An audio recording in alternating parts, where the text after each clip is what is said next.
In defense of morality, the case for Rothbardian natural law. In my video called The Real Objectivist Ethics, I realize now that I failed at making a real case for morality itself actually existing. I simply forgot some people reject morality, and I feel the need to cover this hole in my video with this video. My video on objectivism, if I do say so myself, did a good job arguing for egoism over altruism and making the case for the libertarian ethic. But that video presupposed you already accept morals. I need to actually justify morality itself. I need to get meta-ethical with you guys, and I will be doing so by using Rothbardian natural law philosophy. Further, I also simply neglected my claim on why one ought to be happy. For the layman watching my video, this would most likely be an already accepted value. However, yet again, I don't believe it is good enough to just assume things about what my audience already accepts for my argument, nor is it philosophically healthy to start philosophizing midstream instead of making a full and systematic case for every possible objection. In other words, I need to tie up some loose ends. Therefore, a future in-depth video on happiness is needed too.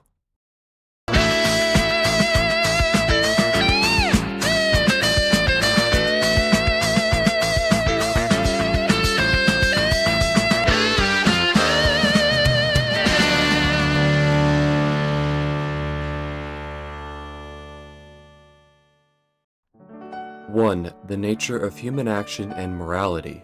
Morality exists because man is not an automatic being. Because he acts with purpose, he needs a guide to show him how he should act. To demonstrate this, ask yourself this: what would it mean for reason to exist but logic, the methodology of reason, doesn't exist? Reason implies logic because we can never understand through reason without a methodology to apply reason to reality. Then reason becomes a human cognitive faculty with no possibility to employ it. Would reason still be a human capacity if it had no capacity to be? Obviously not. Anything otherwise would be a contradiction. It's the same thing with human action. What would it mean for man to be metaphysically forced to choose an action, but any choice doesn't matter metaphysically? He would have to act, but is barred from any method of choosing his actions. Human action implies morality because man would never be able to act unless he had a reason to act. What I mean exactly is the methodology of ends. For there to exist no means to figure out what ends one ought choose, that any ends is okay. No, not even the term okay is correct here, because okay means all correct. We are talking more fundamentally. We are talking about the validity of correctness itself. That any ends chosen doesn't matter is to say any action is meaningless. It would mean nothing to choose any ends. There would be no purpose to it all. Any ends chosen would just be arbitrary. How could purpose be found in meaninglessness? And then how can human action be purposeful without meaning? Then how is there free will? And if there is no free will, then any debate on this matter doesn't matter, because I would just be debating with the equivalent of a brick wall of flesh. And so would I be the same. Then you and I are just vegetables of flesh, and the path of least resistance would to just lay down and die. There's no point in debating if no one has free will. No one can validate their arguments if no one has free will. But of course we have free will and the capacity to reason, and not only are our means to our chosen ends have a correct methodology where correct means makes us succeed in our chosen values and ends, but also our capacity of reason through the selective process of observing the facts of reality and through observing the nature of humanity and our nature ourselves will lead us to what are the correct ends one ought choose, not just what are the correct means one ought choose for such arbitrary chosen ends that don't matter. If ends don't matter, if ends are just arbitrarily chosen, then what else is the meaning of arbitrariness other than meaninglessness. What is the definition of arbitrary? Arbitrary would have to mean no connection to reality, not related to reality, no relationship to reality. If all of our ends have no relationship to reality, then how can our actions be pertained to reality? It would make no sense. And because our ends have to pertain to reality, then the ends are not arbitrary. And if the ends are not arbitrary, therefore, ethics, morality, has to also apply to ends. There must be correct ends one ought choose. To help illustrate this further, imagine if ends were not arbitrary, that there were correct ends, but any means were arbitrary and there were no such thing as correct or incorrect means. All we have to do is choose the correct ends, but any means chosen doesn't matter. Effectively, we can just choose the correct ends, and by the snap of our fingers, by putting an I wish above an it is, achieve our ends through omnipotent power through any means. Say, for example, the correct ends was for me to get ice cream, and any means doesn't matter because they're arbitrary. Then I guess my means would be spin around in a circle 3 times, and then I get my ice cream. In the business of objectivism, we call this a primacy of consciousness fallacy, which I go into depth in my video on the real objectivist ethics if you want to hear the case against the primacy of consciousness and for the primacy of existence. But for the sake of this video, that a consciousness cannot just decree truth into reality. That's basically the primacy of consciousness fallacy.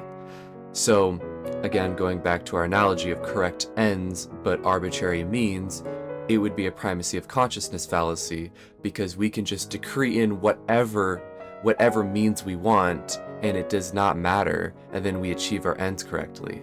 Now, let's go back to the flip side on how the Humeans, David Hume and the rest of the Humeans view ethics, where they think of ethics as correct means but arbitrary ends. If it doesn't matter what ends I choose, effectively that presupposes a primacy of consciousness fallacy, that I can put an I wish above an it is. It's the same thing going on. Alright, the autistic rant is over. We're going to get back to the autistic YouTube script now. Now, even if one were to allegedly act for a lack of any reason, or we could say an act not based on any chosen purpose, this would not be a praxeological human action, or in other words, an action not governed by purpose. You see, morality only applies to human action, or in other words, purposeful behavior. This action without reason uncovers the primary choice we all face as humans, that is to focus our minds upon grasping reality as an active process by our cognitive effort, or to let go, relax, and let our minds drift out of focus.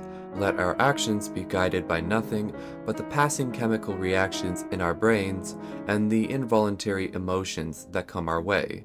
To quote the philosopher who refined and compiled the great philosopher and novelist Ayn Rand's philosophy in his book Objectivism, The Philosophy of Ayn Rand, Leonard Peikoff, and for the record he is my most favorite lecturer of all time, says, "Let me introduce the concept of focus with a visual analogy.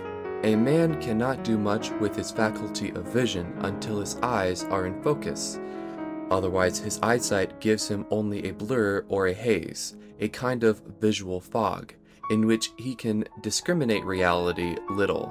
Although the power of visual focus is not possessed by newborn infants, they acquire it very early and soon automatize it. As adults, therefore, our eyes are automatically focused. It takes a special effort for us to unfocus them and dissolve the world into a blur. A similar concept applies to the mind. In regard to thought, as to vision, the same alternative exists: clear awareness or a state of blur, haze, fog, in which relatively little can be discriminated. On the conceptual level, however, one must choose between these alternatives. Intellectual clarity is not given to man automatically. Peikoff, Leonard, Objectivism, The Philosophy of Ayn Rand, page 56. That primary choice, to focus or to drift, is still subject to a human must, a choice we cannot avoid. In fact, this primary choice is the choice to choose reason or not. This primary choice is a pre-moral choice. This won't be a problem for the case of morality because, again, morality, that being a code for man on how we ought to act, only applies to human, volitional, purposeful action. Say, for example, a man has gone completely crazy. He is so out of his mind that none of his actions are praxeologically purposeful. He is at a complete cognitive drift. No morality can apply to this man at this time, and he is to be only treated as a technical issue. 2. Natural law as the key to morality. The reason behind any human action implies that the actor presupposes he should have acted that way. Why, you may ask? Because man's reason is his methodology for action. What else is a methodology other than deducing a proper way? In this case, the methodology for man to discover which action to choose is his faculty of reason. This includes both which ends and means to choose for his actions. That conclusion from man's methodology is what he presupposes he ought to. If man metaphysically has to figure out which action to choose, to figure out is to discover what he should do. There must be a correct action because the whole point of reason is to not only discover truth, but to apply that truth to action. In terms for those who unfortunately believe in the is-ought gap, the point of man's reason is to apply an is to get an ought.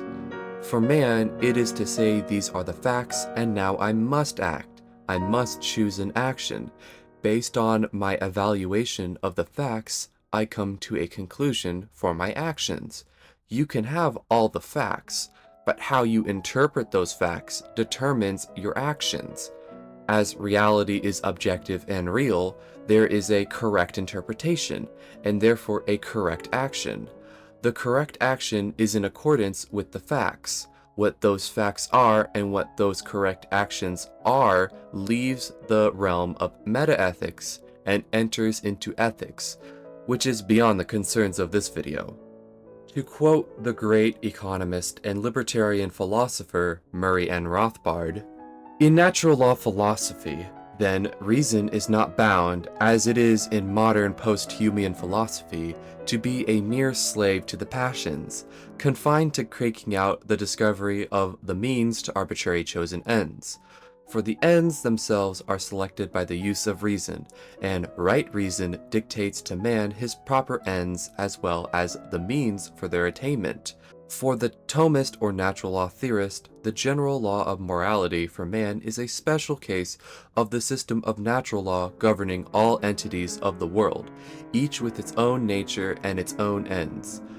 And here we come to a vital difference between inanimate or even non-human living creatures and man himself, for the former are compelled to proceed in accordance with the ends dictated by their natures, whereas man, the rational animal, possesses reason to discover such ends and the free will to choose.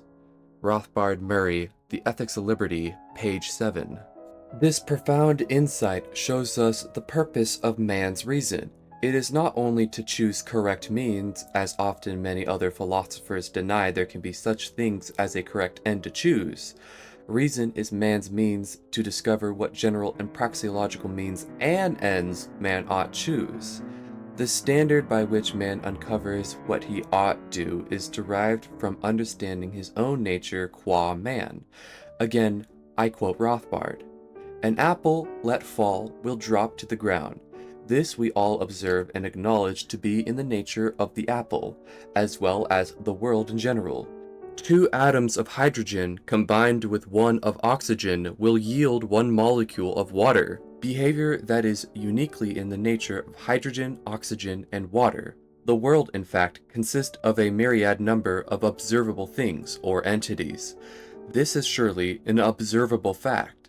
Since the world does not consist of one homogeneous thing or entity alone, it follows that each one of these different things possesses different attributes, otherwise they would all be the same thing. But if A, B, C, etc. have different attributes, it follows immediately that they have different natures. It also follows that when these various things meet and interact, a specifically delimitable and definable result will occur. In short, specific delimitable causes will have specific delimitable effects. The observable behavior of each of these entities is the law of their natures, and this law includes what happens as a result of the interactions. The complex that we may build up of these laws may be termed the structure of natural law. Rothbard Murray, The Ethics of Liberty, page 9 to 10. This is no different for man. Man is a thing, a metaphysical entity. As Rand has said many times before, A is A. A thing is what it is, and therefore man is man. Of course, whatever the details of man's nature is in fact, this much is certain, that the moral good is relative to man's nature, and the fulfillment of the good leaves man in that state of consciousness called happiness, or also called eudaimonia in classical Greek philosophy. What is the moral good is what's best for man's nature, and what thwarts or evades the good goes against what is best for man's nature.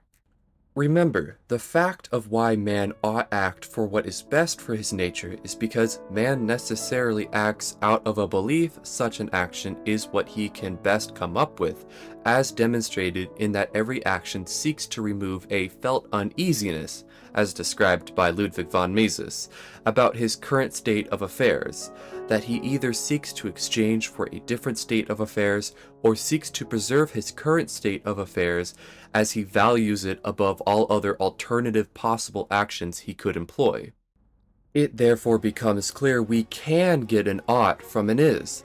That is simply a recognition that man is man acts, man must act, and therefore there must be an action that is correct for him. There is no such thing as the dreaded is-ought gap in philosophy. In fact, an ought is a type of is, as an ought is what it is. What we ought to do is true and is a statement about reality. As there has been many false dichotomies, the is-ought gap is just one of these false dichotomies. I do recommend you now watch my video on the objectivist ethics with the context this video has provided, if you have not already watched my video, because now the groundwork has been laid out to show that one ought act for his own happiness, and one ought not act in a way that infringes on any other man's natural rights. That man has an objective nature, and therefore the state, or government, or any king, or fucking oligarch, or whoever the fuck cares, cannot decree what is right and wrong, and what are man's rights into existence. And finally, my advice to all of you is to not substitute my videos for your philosophical studies. Please, read The Ethics of Liberty by Murray Rothbard. Natural law is a forgotten philosophy that is very needed for libertarians today. I blame the state of libertarianism on Hans Hoppe for abandoning natural law for Kantian philosophy